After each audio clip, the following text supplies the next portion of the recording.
Every company you know runs on two completely different kinds of databases. Use the wrong one for the job, and you can crash your own business with a single report. Today you'll learn the most fundamental divide in all of data engineering, OLTP versus OLAP. Welcome to Golden Concepts by Uplatz, where we teach you the few ideas that matter most in every technology. Let's start with a story. Imagine an online store. Every second, customers are placing orders, updating their carts, and making payments. Each of these actions is a transaction, a small, fast operation that must happen instantly and correctly. The database handling this work is called OLTP, Online Transaction Processing. OLTP is the database that runs the business. Think of it as a busy cashier. Thousands of small operations per second. Insert this order, update that balance, read this customer's address. Each operation touches just a few rows, and speed and accuracy are everything. If a customer pays, that payment must be recorded, exactly once, no exceptions.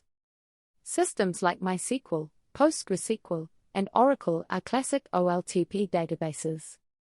Now, a different person enters the picture, the business analyst. She doesn't care about one order.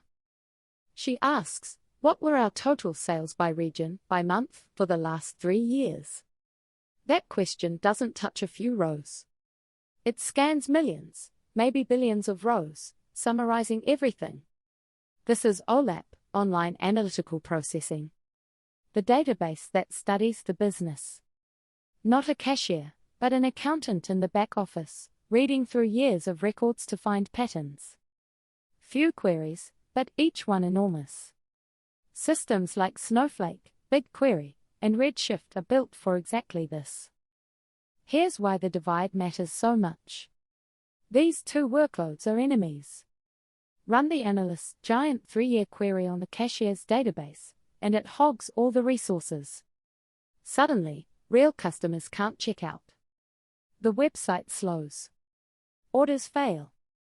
One report just hurt actual revenue. This is the cardinal sin of data engineering: never run heavy analytics on the production database. The two systems even store data differently, and this detail is golden. OLTP databases store data in rows. All the information about one order sits together, perfect for grabbing one complete record fast.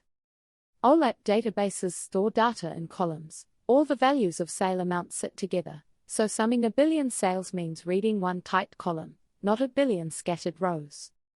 Same data, opposite layouts, each optimized for its job. So how do companies use both? The data flows. Transactions happen all day in OLTP systems.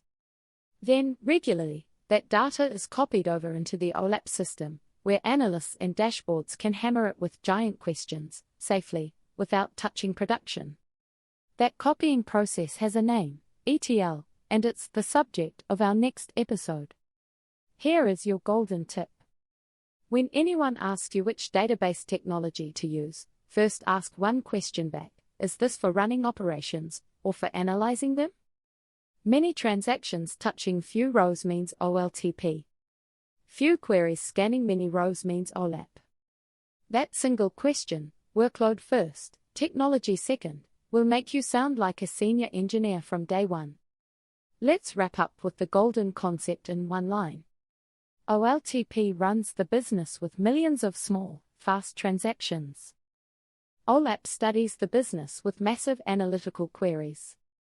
Keep them separate, and let data flow from one to the other. Next in Golden Concepts, ETL versus ELT, how data actually travels from the cashier to the accountant, and why the cloud flipped a 30-year-old rule. Subscribe to Uplatz and master the concepts that matter.